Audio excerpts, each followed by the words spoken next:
Hello दोस्तों, तो कैसे हैं आप लोग। उम्मीद करता हूं कि आप लोग बहुत ही अच्छे होंगे। आज फिर से इस वीडियो के माध्यम से लेकर आ चुके हैं फिजिक्स का मोस्ट इंपॉर्टेंट क्वेश्चन। तो चलिए बिना टाइम वेस्ट किए अपने वीडियो की तरफ चलते हैं।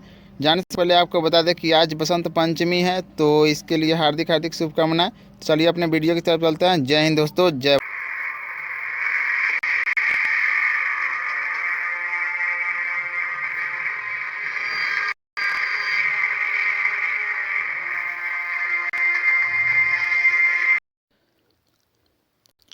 नेक्स्ट पार्ट वीडियो का फिजिक्स से रिलेटेड 21वां नंबर क्वेश्चन ये रहा। अगर आप लोग 20 से लेकर 1 तक यानी 1 से लेकर 20 तक का अगर वीडियो यानी चाहते हैं तो इसका लिंक डिस्क्रिप्शन में दिया गया है। आप लोग बहुत ही इजी तरीके से जाकर वहाँ पे देख सकते हैं।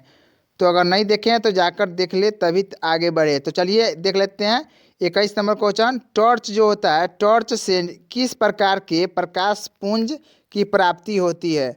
तो ए में दिया गया है समांतर प्रकाश पुंज, और बी में है संश्रित प्रकाश पुंज, और सी में है आपश्रित प्रकाश पुंज, और डी में है सभी कथन सत्य है। तो इसका राइट आंसर जैसा कि डिस्प्ले पर डिस्प्ले होता होगा, तो चलिए देख लेते हैं इसका राइट आंसर क्या है।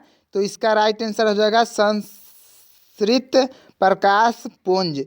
तो चलिए नेक्स्ट क्वेश्चन की तरफ चलते हैं। जितने भी क्वेश्चन इस चैनल के माध्यम से आपको बताए जाते हैं और वीडियो के माध्यम से बताए जाते हैं, मोस्ट इंपॉर्टेंट रहते हैं आपके लिए, तो इसे बहुत ही अच्छी तरह से याद कर लीजिएगा। तो चलिए नेक्स्ट क्वेश्चन की तरफ चलते हैं दोस्तों।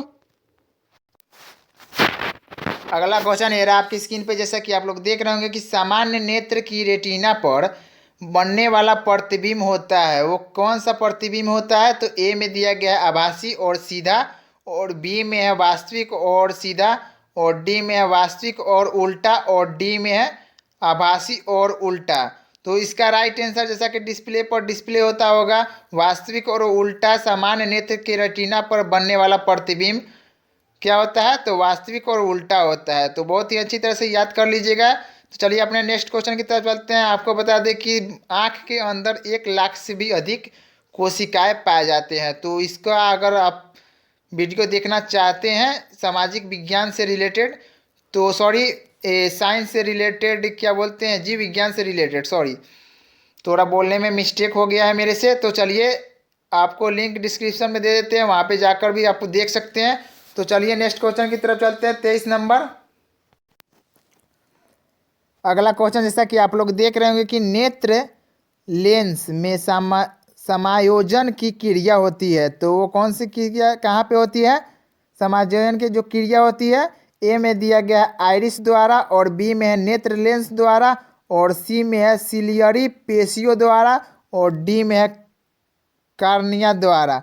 तो जैसा कि आप लोग जानते हैं इसका राइट आंसर हो जाएगा कितना नंबर, सी नंबर इसका राइट आंसर हो जाएगा। तो चलिए आपको बता दें कि इसका कि आँख की फिगर होता है, जैसा कि ऐसा आँख के फिगर होता है, तो उसके अंदर जो सीरिया का भाग होता है इसी के अंदर पाया जाता है। ठीक है, तो आप उसे अगर पूछ दिए कि सीरिया कहाँ पे पाया जाता है, तो आँख के अंदर ही कहीं पे पाया जाता है। तो आपको बहुत ही अच्छी तरह से जानना जरूरी होता है कि सीरिया जोड़ी सिलियरी पेशियों द्वारा नेत्र लेंस में समायोजन की प्रक्रिया किया जाता है। तो चलिए नेक्स्ट क्वेश्चन की तरफ चलते हैं दोस्तों। अगला नंबर क्वेश्चन ये रहा आपके स्क्रीन पे, बहुत ही इंपॉर्टेंट है आपके लिए। तो चलिए बताइएगा, बहुत ही इजी क्वेश्चन है। किसी नेत्र का निकटतम बिंदु डैश है। तो कहने का मतलब कितना सेंटीमीटर है। तो ए में दिया गया है 2.5 सेंटीमीटर, और बी में है 25 सेंटीमीटर, और सी में है 2.5 मीटर, और डी में है कितना 3 मीटर। तो इसका राइट आंसर जैसा कि डिस्प्ले पर डिस्प्ले होता होगा, इसका राइट आंसर हो जाएगा 25 सेंटीमीटर। जो आँख होते हैं वो हमारे, जैसा कि आप लोग प्रैक्टिकली कर कर देख लीजिएगा, हम आपको बता देते हैं कि जो आँख का न्यूनतम दूरी होती है वो 25 सेंटीमीटर होती है। अपने आँख के करीब में अगर कोई भी बुक को ले जाते हैं तो आपको जितना नज़दीक कीजिएगा, अगर धुंधला दिखाई देने लगे तो समझ जाइएगा कि उतना ही पर उसका न्यूनतम दूरी निर्धारित किया गया है, यानी 25 सेंटीमीटर के दूरी पे निकटतम दूरी होता है नेत्र का। तो उस पर आँख से कुछ भी दिखाई नहीं देता है, धुंधला सा दिखाई देने लगता है। तो चलिए नेक्स्ट क्वेश्चन की तरफ चलते हैं। अगला क्वेश्चन ये रहा 25 नंबर आपके स्क्रीन पे। आंख की पुतली जो होती है किस प्रकार की कार्य करती है?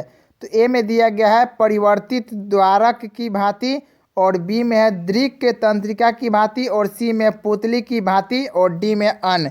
तो इसका राइट आंसर जैसा कि डिस्प्ले पर डिस्प्ले होता होगा, परिवर्तित द्वारक की भांति आँख की जो पुतली होती है वो कार्य करती है हमारे आँख के अंदर। तो चलिए नेक्स्ट क्वेश्चन की तरफ चलते हैं। थोड़ा फास्ट इस क्वेश्चन को बताते हैं क्योंकि क्वेश्चन बहुत ज़्यादा है इसमें। तो नेक्स्ट क्वेश्चन, अगला नंबर क्वेश्चन 26 नंबर। सामान्य मानव नेत्र का दूर बिंदु होता है, तो कहने का मतलब दूरी कितना तक देख सकते हैं? तो आप लोग बहुत ही अच्छी तरह से बता सकते हैं। इसका राइट आंसर हमको तो अभी पता है, लेकिन आपको पता है कि नहीं, चलिए बता देते हैं। ए में दिया गया 25 सेंटीमीटर पर होता है, और बी में अनंत पर होता है, और सी में 25 मिलीमीटर पर होता है, और डी में 25 मीटर पर होता है। तो इसका राइट आंसर जैसा कि डिस्प्ले पर डिस्प्ले होता होगा कि जो आँख की अगर क्या बोलते हैं, अगर स्वस्थ आँख की न्यूनतम दूरी अगर देखा जाए तो 25 सेंटीमीटर होता है, और अधिकतम दूरी देखा जाए तो वो इन्फिनिटी होता है या अनंत तक देख सकता है। तो चलिए नेक्स्ट क्वेश्चन की तरफ चलते हैं। ये थोड़ा इंपॉर्टेंट क्वेश्चन था पूरा फिजिक्स के में। तो नेक्स्ट क्वेश्चन हियर आपके स्क्रीन पे। अगला नंबर क्वेश्चन हियर आपके स्क्रीन पे। सिनेमा के पर्दे पर किस प्रकार का प्रतिबिंब बनता है? तो आपको बहुत ही अच्छी तरह से पता होगा, अगर सिनेमा जाते हैं तो गौर किए होंगे। ए में दिया गया आभासी प्रतिबिंब, और बी में है वास्तविक प्रतिबिंब, और सी में है दोनों, और डी में इनमें से सभी कथन सत्य है। तो सिनेमा घर में क्या बनता है? तो वास्तविक प्रतिबिंब बनता है। तो आप कभी गौर किए हुए हैं कि सिनेमा घर में जो प्रतिबिंब बनता है पर्दे पर वो किस प्रकार का प्रतिबिंब होता है? वो वास्तविक प्रतिबिंब होता है। तो चलिए नेक्स्ट क्वेश्चन की तरफ चलते हैं। अगला नंबर क्वेश्चन है आपकी स्क्रीन पे। कौन सा ऐसा रंग है जिसका खतरे के सिग्नल में उपयोग किया जाता है? तो बहुत ही इजी क्वेश्चन है, आप लोग बहुत ही इजी तरीके से बता सकते हैं। तो चलिए देख लेते हैं। ए में दिया गया पीला रंग, और बी में है बैगनी रंग, और सी में है नीला रंग, और डी में है लाल रंग। तो इसका राइट आंसर जैसा कि डिस्प्ले पर डिस्प्ले होता होगा, इसका राइट आंसर हो जाएगा लाल रंग, जो डेंजर का निशानी होता है। तो जैसा कि आप लोग सिग्नल के ऊपर देखते हैं कि अगर लाल रंग जल जाए तो हमेशा ट्रैफिक जाम हो जाता है, वहाँ पे पूरे गाड़ी रुक जाता है। तो कहने का मतलब है वहाँ पे आगे चल के कुछ ना कुछ खतरा होता है, इसी की वजह से हमेशा रुका रहता है। तो चलिए नेक्स्ट क्वेश्चन की तरफ चलते हैं दोस्तों। अगला क्वेश्चन ये रहा आपकी स्क्रीन पे 29 नंबर। किलोवाट घंटा का मात्रक क्या होता है? तो बहुत ही इजी है क्वेश्चन, तो आप लोग बहुत ही अच्छी तरह से बता सकते हैं। तो ए में दिया गया है आवेश का विद्युत, और बी में ऊर्जा का, और सी में विभवांतर विद्युत, और डी में शक्ति का। तो जो किलोवाट होता है उसका राइट आंसर क्या होने वाला है? चलिए तो देख लेते हैं। ऊर्जा का मात्रक होता है किलोवाट। तो चलिए नेक्स्ट क्वेश्चन की तरफ चलते हैं। आपको बता दें कि इसका सिंबल कैसे दिखाई देता है। तो किलोवाट लिखने का मतलब ऐसे होता है, KW किलोवाट होता है। तो चलिए नेक्स्ट क्वेश्चन की तरफ चलते हैं दोस्तों, बिना टाइम वेस्ट किए हुए। अगला नंबर क्वेश्चन है आपके स्क्रीन पे। विद्युत बल्ब का फिलामेंट किस तत्व का बना रहता है? तो बहुत ही इजी क्वेश्चन है ये। हमेशा आपको 10th के लेवल के जितने भी सिलेबस होते हैं उसमें बताया गया होगा।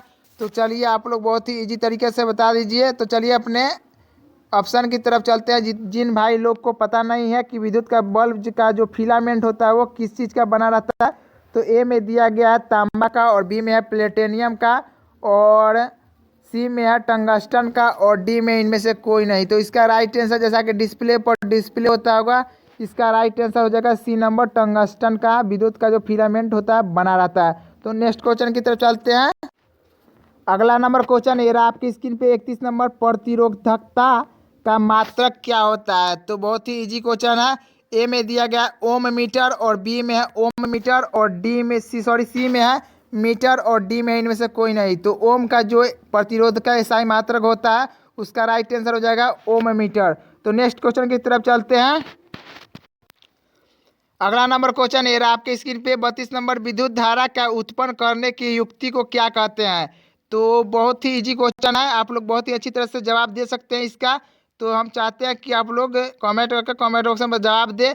अगर जिन भाइयों को पता नहीं है तो चलिए आपको बता देते हैं। ए में दिया गया एमीटर, और बी में है गैल्वेनोमीटर, और सी में है जनित्र सॉरी, और डी में है मीटर। तो इसका राइट आंसर जैसा कि डिस्प्ले पर डिस्प्ले होता होगा, जनित्र द्वारा विद्युत धारा उत्पन्न करने की युक्ति को कहते हैं। चलिए नेक्स्ट क्वेश्चन की तरफ चलते हैं। मोस्ट इंपोर्टेंट क्वेश्चन अगला नंबर ये रहा आपके स्क्रीन पे। निकट दृष्टि दोष वाला व्यक्ति के चश्मे में कौन सा लेंस लगा रहता है? तो थोड़ा हम अपने क्वेश्चन में जोड़ दिए हम अपने तरीके से। तो ए में देख लेते हैं उत्तल लेंस, और बी में है अवतल लेंस, और सी में है द्विफोकस लेंस, और डी में है बेलनाकार लेंस। जो दूरदृष्टि दोष जिन भाइयों के आंख में हो जाता है उस चश्मे के अंदर कौन सा लेंस लगाया जाता है? तो इसका राइट आंसर जैसा कि डिस्प्ले पर डिस्प्ले होता होगा, अवतल लेंस लगाया जाता है। तो चलिए नेक्स्ट क्वेश्चन की तरफ चलते हैं। अगला नंबर क्वेश्चन ये रहा आपके स्क्रीन पे। दीर्घ दृष्टि दोष वाला व्यक्ति के चश्मे में लगा रहता है, तो वो कौन सा लेंस लगा रहता है? तो बहुत ही इजी है। ए में दिया गया अवतल लेंस, और बी में है द्विफोकस लेंस, और सी में है उत्तल लेंस, और डी में है बेलनाकार लेंस। तो इसका राइट आंसर जैसा कि डिस्प्ले पर डिस्प्ले होता होगा, उत्तल लेंस का उपयोग किया जाता है दीर्घ दृष्टि दोष वाले व्यक्तियों के चश्मे में लगा लेंस को। तो उत्तल लेंस का उपयोग किया जाता है। चलिए नेक्स्ट क्वेश्चन की तरफ चलते हैं दोस्तों। जितने भी क्वेश्चन इस वीडियो के माध्यम से बताएंगे हमेशा आपको कहते हैं हर वीडियो में मोस्ट इंपॉर्टेंट रहने वाले आपके लिए, तो आपके नॉलेजफुल के लिए बहुत ही बेटर क्वेश्चन है। तो नेक्स्ट क्वेश्चन ये रहा आपके स्क्रीन पे। अगला नंबर क्वेश्चन ये रहा आपके स्क्रीन पे।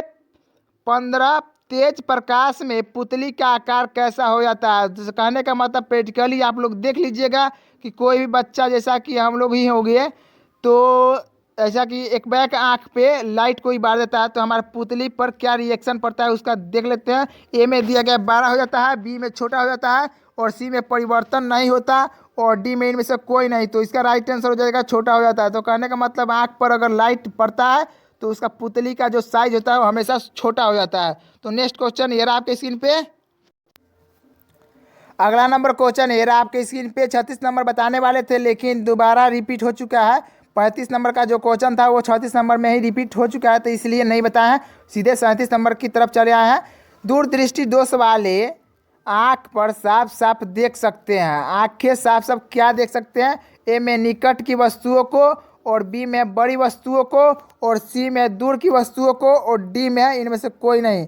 तो जो दूरदृष्टि जो जिस भाइयों को हो गया है वो हमेशा दूर की वस्तुओं को नहीं दिख पाते हैं, साफ साफ नहीं दिखाई देता है दूरदृष्टि वाले को। तो चलिए नेक्स्ट क्वेश्चन की तरफ चलते हैं। अगला क्वेश्चन ये रहा आपके स्क्रीन पे 38 नंबर। मानव नेत्र में जो बिंदु प्रकाश के लिए बिल्कुल सुराही नहीं रहता होता उसे क्या कहते हैं? सॉरी, थोड़ा क्वेश्चन पढ़ने में मिस्टेक हुआ था, आप लोग बहुत ही अच्छी तरह से देख लीजिएगा। ए में दिया गया है पीत बिंदु, और बी में अंध बिंदु, और सी में है निकट बिंदु, और डी में है दूर बिंदु। तो इसका राइट आंसर हो जाएगा जैसा कि डिस्प्ले पर डिस्प्ले होता होगा, अंध बिंदु हो जाता है। चलिए नेक्स्ट क्वेश्चन की तरफ चलते हैं।